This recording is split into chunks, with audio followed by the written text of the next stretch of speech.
Hello friends, स्वागत है आप सभी का भंडोरा स्टडी में। इस वीडियो में हम बात करने वाले आज की जो महत्वपूर्ण करंट अफेयर है उसको लेकर। तो चलिए शुरू करते हैं आज की वीडियो। देखिए, आज है 15 अप्रैल 2026। आज की जितनी भी महत्वपूर्ण करंट अफेयर है जो कि आपके एग्जाम के पॉइंट ऑफ व्यू से महत्वपूर्ण होने वाली है, उन सभी को हम इस वीडियो में कवर करेंगे। तो देखिए, इस वीडियो में हम जो है क्या क्या सीखने वाले हैं, यानी हमारा फॉर्मेट किस प्रकार का रहने वाला है। सबसे पहले हम एक ताज़ा खबर पर आधारित जो एमसीक्यू है उसको सॉल्व करेंगे। उसके बाद सही जवाब के साथ बेहद आसान जो है आपको एक्सप्लेनेशन के साथ जो है उसको समझाएंगे। इसके बाद परीक्षा के लिए जो जरूरी 3 से 4 फैक्ट हैं और एक क्लियर जो इन्फोग्राफिक्स है उससे हम टॉपिक को याद कर लेंगे। तो अपने क्वेश्चन पर चलते हैं। तो हमारा जो पहला क्वेश्चन है, हाल ही में किस जल डमरू मध्य की नाकेबंदी और उस पर आए आपका यूएनएस रेजुलेशंस जो है 28-17 के कारण अमेरिका, चीन और ईरान के बीच भारी वैश्विक तनाव पैदा हो गया है। ऑप्शन इसमें है आपका स्टेट ऑफ मलाक्का, दूसरा आपका है स्टेट ऑफ हॉर्मुज, या फिर आपका जो है सी हो जाएगा बाब अल मंडेब, और डी आपका हो जाएगा जिब्राल्टर जो है जल डमरू मध्य। तो इसका क्या आंसर हो सकता है आप हमें कमेंट में बताएं, जब तक हम इसके जो है आंसर और इसकी जो एक्सप्लेनेशन है उस पर चलते हैं। तो देखिए, इसका जो सही आंसर है वो आपका बी है, हॉर्मुज जल डमरू मध्य, यानी स्टेट ऑफ हॉर्मुज। हॉर्मुज जो जल डमरू मध्य है वहाँ पर मध्य पूर्व में एक बेहद महत्वपूर्ण समुद्री रास्ता है, यानी जो आपका हॉर्मुज जल डमरू मध्य है ये आपका एक तरीके से जो मिडिल ईस्ट है वहाँ पर एक सबसे महत्वपूर्ण समुद्री रास्ता है, जहाँ दुनिया का लगभग ये मान के चलिए 20% कच्चा तेल यानी जो क्रूड ऑयल है वहाँ से गुजरता है। ये स्क्रीन पर आप देख रहे होंगे इस साइड में, ये आपका जो है स्टेट ऑफ हॉर्मुज है। और यहाँ पर 2 खाड़ी मिलती है। हमने पिछली वीडियो में आपको बताया था कि कौन सी जो है ये 2 खाड़ी हैं, जिसे आप चित्र में देख भी पा रहे हैं। एक तरफ है आपकी ओमान की खाड़ी और एक तरफ है आपकी पारस की खाड़ी। तो ये आपको याद रखना है, और ये इन दोनों खाड़ी को जो है ये आपस में जोड़ता है स्टेट ऑफ हॉर्मुज। और जो आपका स्टेट हॉर्मुज है इसके आसपास कितनी कंट्रीज़ हैं उनको आप हमें कमेंट में लिखकर बताएं कि कौन कौन सी कंट्रीज़ हैं। अब हुआ क्या है हाल ही में ईरान द्वारा जो है इसकी नाकेबंदी करने से तेल की सप्लाई जो है बाधित हुई है, जिससे दुनिया भर में ऊर्जा संकट और महंगाई का जो खतरा है वो पैदा हो गया है। अब इसमें महत्वपूर्ण क्या है, तो महत्वपूर्ण है कि जो आपका यूएनएस है उसने कुछ दखल किया है, जैसे बहरीन और आपका जीसीसी देशों की जो पहल है उन पर संयुक्त राष्ट्र परिषद ने जो है नाकेबंदी के खिलाफ जो है एक रेजुलेशंस, यानी जो कि उसका नाम है रेजुलेशन का 28-17, उसको जो है पास किया है। इसके अलावा चीन की चेतावनी भी है, यानी चीन की अर्थव्यवस्था पर भी इसी रास्ते पर जो निर्भर है, यानी जो चीन की अर्थव्यवस्था है अधिकतर जो चीन की अर्थव्यवस्था है इसी रास्ते पर जो है निर्भर है, यानी जो आपकी स्टेट ऑफ हॉर्मुज है इसी पर जो है निर्भर है, इसलिए उसने अमेरिका को सख्त चेतावनी दी है। इसके अलावा इस नाकेबंदी के कारण जो है दुनिया के तेल बाजार के करीब लगभग 400 बिलियन बैरल तेल की जो सप्लाई है वो रुक गई है। तो इसलिए जो है इतनी बड़ी जो बातें हो रही हैं, और आपको जो है ये आपको नोट करनी है, जितनी भी बातें मैंने आपको यहाँ पर बताई है ये आप नोट कर सकते हैं। यही वे जो है कंटेंट्स होता है, मतलब जहाँ से कि आपके क्वेश्चंस बनने की अधिक संभावना होती है, तो यही जो है आपका नोट करने का बनता है। तो अगली जो क्वेश्चंस हैं उस पर हम चलते हैं। तो अगला जो हमारा क्वेश्चन है वह है 53 साल बाद चांद की कक्षा का चक्कर लगाकर 10 दिनों में पृथ्वी पर सुरक्षित लौटने वाला नासा के ऐतिहासिक मिशन का क्या नाम है। यानी कि हाल ही में 53 साल बाद चांद की जो कक्षा है उसका चक्कर लगाकर 10 दिनों में पृथ्वी पर सुरक्षित लौटने वाला नासा का ऐतिहासिक मिशन जो है क्या है, उसका क्या नाम है। ऑप्शन आपको दिए हैं, ए अपोलो 18, बी गगनयान, सी आपका जो है आर्टेमिस सेकंड, और इसके अलावा चंद्रयान 4। तो इसका सही आंसर क्या हो सकता है आप हमें कमेंट में बताएं। देखिए, मैं हर वीडियो में जो है कम से कम 4 से 5 जो इम्पोर्टेंट क्वेश्चंस होते हैं जो करंट अफेयर होती है उनको ही कवर करता हूँ। इसलिए मैं पहले क्वेश्चन लाता हूँ जिससे कि आप उसका आंसर भी हमें कमेंट में करके बता सकते हैं। तो इसका जो सही आंसर हो जाएगा वो आपका हो जाएगा सी, यानी आपका जो आर्टेमिस सेकंड है वो। देखिए नासा के जो आर्टेमिस द्वितीय है मिशन के तहत 4 अंतरिक्ष यात्रियों ने चांद की जो कक्षा है उसके करीब उड़ान भरी और लगभग 10 दिन बाद प्रशांत महासागर में सुरक्षित वापस लौट आए। तो ये आपके लिए महत्वपूर्ण है। और ये परीक्षा में किसी भी, अगर आप किसी स्टेट पीसीएस की तैयारी कर रहे हैं, यूपीएससी की तैयारी कर रहे हैं या अन्य किसी वनडे एग्जाम की तैयारी कर रहे हैं, तो इसी प्रकार जो है आपसे पूछा जाता है, इसी प्रकार की जो करंट अफेयर है वो परीक्षा में पूछी जाती है। तो प्रशांत महासागर में जो है सुरक्षित वापस लौट आए। अपोलो 11 यानी जो कि 1969 में 53 साल बाद यह चांद के करीब इंसान को भेजने वाला पहला सबसे बड़ा मिशन था, जो भविष्य में चांद पर इंसान बसने की दिशा में एक कदम बढ़ा रहा है। तो जैसे हमने यहाँ पर इस चित्र में आपको दिखाया भी है, तो पृथ्वी ऐसे जो है जो आपका और जो आर्टेमिस सेकंड है द्वितीय है उसने इस प्रकार से जो है उसका चक्कर लगाया। इसमें सबसे जो महत्वपूर्ण फैक्ट है उनको आप नोट कर सकते हैं। देखिए इस मिशन ने जो है स्पेस में लगभग 11 लाख किलोमीटर की रिकॉर्ड तोड़ दूरी जो है तय की है। तो इस मिशन के तहत जो है लगभग 11 लाख किलोमीटर की रिकॉर्ड तोड़ दूरी उसको तय की है, जो कि काफ़ी दूरी होती है। इसमें 4 जो है यात्री शामिल थे, इनके आप नाम याद रख सकते हैं। एक आपका विक्टर ग्लोवर थे, दूसरा आपका रीड जो आपका वाइसमैन है, तीसरे जेरेमी हैंस और चौथे जो है क्रिस्टीना कोच थे। तो 4 कुल इसमें जो है 4 यात्री जो थे और उनके नाम आपको याद रखने हैं, परीक्षा में आपसे पूछे जा सकते हैं। भविष्य का क्या लक्ष्य है? देखिए इसका अगला चरण जो है आर्टेमिस तृतीय होगा। इसमें इंसानों के बीच या इंसानों को चांद की सतह पर उतारा जाएगा। तो अगला जो है इसका चरण जल्द ही आने वाला है, ये आपको याद रखना है। अब अगला क्वेश्चन देखते हैं।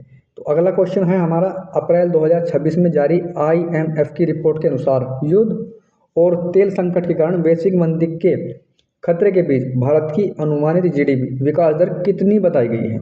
तो ये हाल ही में जो है आया है। ऑप्शन आपके लिए है A 5.5%, 6%, 6.5% या फिर 7.2%।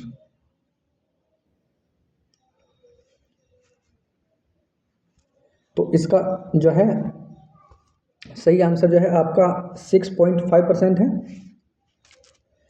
देखिए अंतर्राष्ट्रीय मुद्रा कोष जो IMF है उसने चेतावनी दी है कि दुनिया आर्थिक मंदी की तरफ बढ़ रही है, क्योंकि मध्य पूर्व में युद्ध के कारण कच्चे तेल के दाम जो है बहुत बढ़ गए।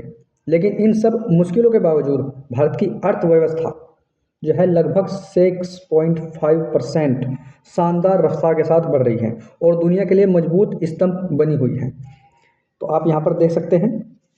इसमें आपको नोट करना है जो महत्वपूर्ण फैक्ट है, ग्लोबल ग्रोथ के हिसाब से यानी IMF ने 2026 के लिए वैश्विक विकास दर का अनुमान जो है घटाकर 3.1% कर दिया। अगर हॉर्मुज विवाद लंबा चला तो इसकी ग्रोथ 2% के बीच रह सकती है। जैसे कि आपको पता है कि हॉर्मुज पर जो है वो विवाद चल रहा है, अगर वो लंबा चलता है तो इसकी ग्रोथ 2% तक भी रह सकती है। भारत की स्थिति यानी इन चुनौतियों के बावजूद भारत 6.5% की वृद्धि दर के साथ एक उज्जवल बिंदु बना हुआ है, जो कि काफ़ी अच्छी भारत के लिए गुड न्यूज़ है। काफ़ी अच्छी जो है ग्रोथ भारत दिखा रहा है। इसके बाद अगला जो क्वेश्चन है वह है आपका, हाल ही में किस ग्लोबल टेक कंपनी ने भारत को एक AI राष्ट्र बनाने के लिए यहाँ अपना नया डेटा सेंटर खोलने के लिए 17.5 अरब डॉलर के भारी निवेश की घोषणा की है? ऑप्शन आपके लिए है Google, B Amazon, C Apple और D माइक्रोसॉफ्ट। तो कौन सी कंपनी हो सकती है जिसने कि भारत में अपना डेटा सेंटर खोलने की घोषणा की है? तो इसका जो सही आंसर है वो आपका है माइक्रोसॉफ्ट यानी D। देखिए साल 2026 AI के लिए हाइपर ग्रोथ का साल है। अब AI सिर्फ प्रयोग नहीं बल्कि बिजनेस की जरूरत बन गया है। इसी को देखते हुए माइक्रोसॉफ्ट भारत में 17.5 अरब डॉलर का अपना सबसे बड़ा डेटा सेंटर बना रहा है, ताकि भारतीय कंपनियों को तेज और सुरक्षित सेवाएं मिल सके। ये काफ़ी अच्छी न्यूज़ भी है और भारत में जो है इससे काफ़ी अच्छी ग्रोथ भी देखने को मिलेगी और भारत के लिए काफ़ी जो है फ़ायदेमंद रहने वाला है। जो भारत की कंपनी है उनको तेज़ सेवा भी मिल सकेगी और इसी के साथ जो है कुछ भारत में नौकरी भी जो है बढ़ने की संभावना रहेगी, क्योंकि अगर एक डेटा सेंटर खुलता है उसके साथ बहुत सारे जो है काम होते हैं और उसमें बहुत ज़्यादा जो लोग होते हैं उनको भी जो है इन्वॉल्व होना पड़ता है। तो इसमें जो आपके लिए महत्वपूर्ण नोट्स है वो आप नोट कर सकते हैं। सबसे बड़ा निवेश यानी यह है एशिया में माइक्रोसॉफ्ट का अब तक का सबसे बड़ा निवेश है। इसके अलावा अमेजन ने भी 2030 तक भारत में 35 अरब डॉलर निवेश करने की घोषणा की है।